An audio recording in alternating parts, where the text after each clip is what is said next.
హైదరాబాద్ కేంద్రంగా kidney racket వ్యవహారం కలకలం రేపింది. సరూర్ నగర్ డివిజన్ పరిధిలోని డాక్టర్స్ కాలనీలో అనుమతులు లేకుండా నిర్వహిస్తున్న అలకానంద హాస్పిటల్ కిడ్నీ మార్పిడి శస్త్రచికిత్సలు చేస్తోంది.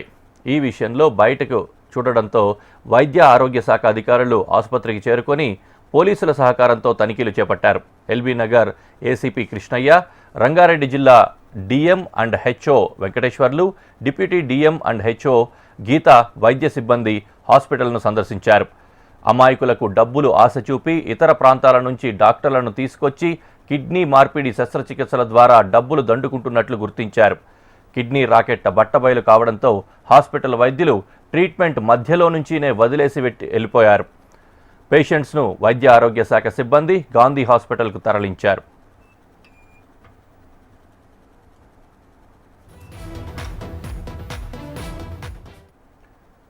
ఈ ఘటనపై రాష్ట్ర వైద్య ఆరోగ్య శాఖ మంత్రి దామోదర రాజనరసింహ ఆరా తీశారు. చట్ట వ్యతిరేక కార్యకలాపాలపై నిఘా పెంచుతున్నామన్నారు. అలకానంద హాస్పిటల్పై పూర్తి స్థాయిలో విచారణ జరుపుతామన్నారు. చట్ట ప్రకారం హాస్పిటల్ వైద్యులకు శిక్ష పడేలా చర్యలు తీసుకుంటామని మంత్రి దామోదర రాజనరసింహ హెచ్చరించారు. దీనికి సంబంధించి మరింత సమాచారం అమర్ లైవ్లో అందిస్తారు. అమర్, గాంధీ హాస్పిటల్కి తరలించిన రోగుల పరిస్థితి ఏ విధంగా ఉంది? స్టేబుల్గానే ఉందా పరిస్థితి ఇప్పుడు? హరీష్, ప్రస్తుతానికైతే సరూర్ నగర్ కిడ్నీ రాకెట్ వ్యవహారం, హైదరాబాద్ నగర్ గతంలో ఇలాంటి వ్యవహారాలు బయటికి ఇప్పుడు సరూర్ నగర్ వ్యవహారం వ్యాప్తంగా చర్చ సాగుతుంది.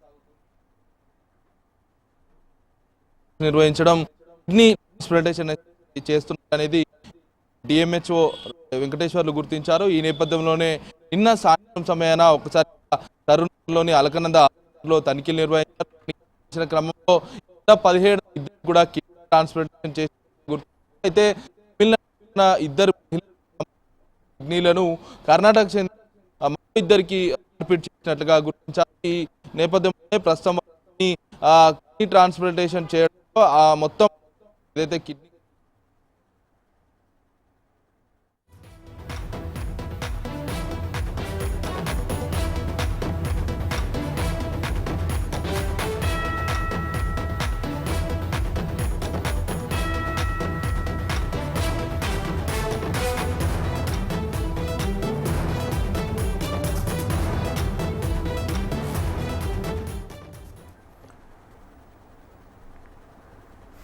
అమర్ లైన్లో ఉన్నారు. అమర్, గాంధీ హాస్పిటల్కు ట్రీట్మెంట్ మధ్యలో ఆపేసిన రోగులను తరలించినట్లుగా మనకు తెలుస్తోంది. దీనికి సంబంధించి వాళ్ళ పరిస్థితి ఏ విధంగా ఉంది? ఎంతవరకు ట్రీట్మెంట్ ఉండగా మధ్యలోంచి వైద్య ఆరోగ్య సిబ్బంది గాంధీ హాస్పిటల్ తరలించారు? ప్రస్తుతానికి అయితే నలుగురిని గాంధీ ఆసుపత్రికి తరలించారు. ఎందుకంటే వాళ్ళకి కిడ్నీ శస్త్రచికిత్స ట్రాన్స్ప్లాంటేషన్ అనేది జరిగింది కాబట్టి వాళ్ళు మెరుగైన వైద్యం కోసమే గాంధీ ఆసుపత్రికి అయితే తరలించారు. ప్రస్తుతానికి వారి ఆరోగ్యం నిలకడగానే ఉందని వైద్యులు అయితే గుర్తించారు. అయితే శస్త్రచికిత్సకు అనుమతి లేకుండా అలకానంద హాస్పిటల్ ఎందుకు నిర్వహిస్తున్నారు అనే దానిపై ప్రస్తుతం ఆరోగ్య శాఖ మంత్రి అయినటువంటి దామోదర రాజనరసింహ పూర్తిస్థాయిలో సీరియస్ అయినట్లుగా తెలుస్తుంది. అయితే ఈ కిడ్నీ రాకెట్ సంబంధించిన సంచలన విషయాలు ప్రస్తుతానికి వెలుగులోకి వస్తున్నాయని చెప్పుకోవచ్చు.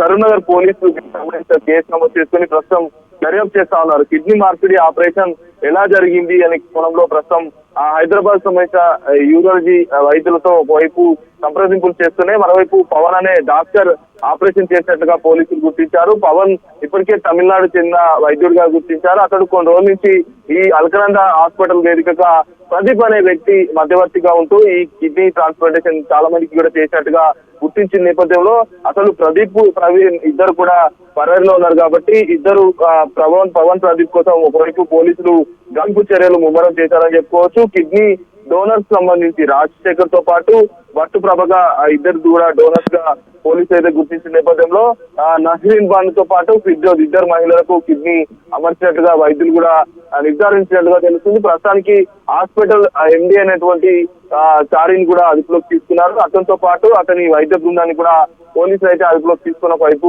విచారిస్తున్నటువంటి పరిస్థితి నెలకొంది. అయితే పోలీసుల విచారణలో కీలకమైన వ్యవహారాలు విషయాలు కూడా బయటపడుతున్నాయని చెప్పుకోవచ్చు. ఒక్కొక్కరికి అంటే ఒక్కో కిడ్నీకి 50 లక్షలు డీ కుదుర్చున్నట్టుగా వైద్యులు తెలిసినట్టుగా ప్రస్తుతం ఏదైతే తెలుస్తా ఉంది. అయితే కర్ణాటక, తమిళనాడుకు చెందిన ఇద్దరికి కూడా కిడ్నీ మార్పిడి చేశామంటూ కూడా వైద్యులు తెలపడంతో ఆపరేషన్ సంబంధించిన వైద్యుల కోసం ప్రస్తుతం ఒకవైపు పోలీసులు అయితే గాలింపు చర్యలు ముమ్మరం చేశారు. డిఎంఎస్ ఈ హాస్పిటల్ సంబంధించి కిడ్నీ మార్పిడి జరుగుతుందని ఫోన్ లో సమాచారం ఇప్పటికే గుర్తెరని వ్యక్తులు ఇవ్వడంతో ఆ వ్యక్తి కోసం కూడా ప్రస్తుతం పోలీసులు గాలింపు చర్యలు చేపట్టారు. ఎందుకంటే ఆ వ్యక్తి దగ్గర నుంచి కూడా కీలక సమాచారం కూడా బయటపడే అవకాశం ఉన్న నేపథ్యంలో అతని కోసం కూడా గాలిస్తున్నటువంటి పరిస్థితి నెలకొంది. ప్రస్తుతానికి ఈ ఆల్గ్రాండ్ హాస్పిటల్ ఇప్పటికే డిఎంఎస్ వెంకటేశ్వరరావు నిన్న సీజ్ చేశారు కాబట్టి కిడ్నీ మార్పిడి వ్యవహారానికి సంబంధించి ఇప్పటికే 6 నెలల క్రితమే దీనికి సంబంధించిన హాస్పిటల్ లైసెన్స్ పొందింది. ఓన్లీ 9 పడకలతోనే హాస్పిటల్ ఉంది. కానీ వీళ్ళు ఇల్లీగల్ గా మొత్తం 4 అంతస్తుల్లో ఆ పడకలు ఏర్పాటు చేసి పూర్తిస్థాయిలో ఆపరేషన్స్ కూడా నిర్వహిస్తున్నట్టు తెలుస్తుంది. దీనికి ఎలాంటి సర్జన్ పర్మిషన్ లేదు, జనరల్ ఫిజిషియన్ మాత్రమే ఉన్నారు. దీనికి సంబంధించి ఎలా ఆపరేషన్ నిర్వహిస్తున్నారు, ఎంతమంది ఇందులో ఆపరేషన్స్ చేయించుకున్నారు, కిడ్నీ మార్పిడి వ్యవహారానికి సంబంధించి ఇతర రాష్ట్రాలకు సంబంధించిన వ్యక్తులు చాలా మంది లిస్టు కూడా బయటపడే అవకాశం ఉన్న నేపథ్యంలో ప్రస్తుతం అయితే కరీంనగర్ పోలీసులు అయితే దర్యాప్తు చేస్తున్న పరిస్థితి అయితే నెలకొంది. మొత్తానికి ఈ వ్యవహారానికి సంబంధించి మంత్రి దామోదర్ రాజనరసింహ కూడా ఇప్పటికే అల్కరంద హాస్పిటల్ పై చట్టరీత్యా చర్యలు తీసుకున్నాము, ఇలాంటి వ్యవహారాలు ఎక్కడ జరిగినా దృష్టి పెట్టాలంటూ కూడా వైద్య శాఖ అధికారులను కూడా హెచ్చరించిన పరిస్థితి నేపథ్యంలో దీనికి సంబంధించి ఇన్వాల్వ్ అయినటువంటి డాక్టర్లు కావచ్చు, యాజమాన్యం, ఇతర వ్యక్తులకు సంబంధించి ఉపయోగించేది లేదు, చట్టరీత్యా చర్యలు తీసుకుంటాము, శిక్ష పడేలా చూసుకుంటాం అంటూ కూడా ఇప్పటికే దామోదర్ రాజనరసింహ ఒక స్టేట్మెంట్ కూడా ఇచ్చిన నేపథ్యంలో ప్రస్తుతానికి అల్కనంద హాస్పిటల్ సంబంధించి కిడ్నీ ట్రాన్స్పోర్టేషన్ సంబంధించిన వ్యవహారంలో పూర్తిగా ట్రాన్స్పోర్టేషన్ ఎలా జరిగింది, దీనికి సంబంధించిన నిందితులు ఇంకెవరైనా ఉన్నారా, ఎవరెవరు సహకరించారు, ఎన్ని రోజుల నుంచి దందా సాగుతుందన్న వ్యవహారానికి సంబంధించి డాక్టర్ పవన్ తో పాటు ఇటు ప్రదీప్ మధ్యవర్తి ఇద్దరు పట్టుబడితేనే దీనికి సంబంధించిన వ్యవహారాలు బయటపడతాయి కాబట్టి right RK Amar, thank you.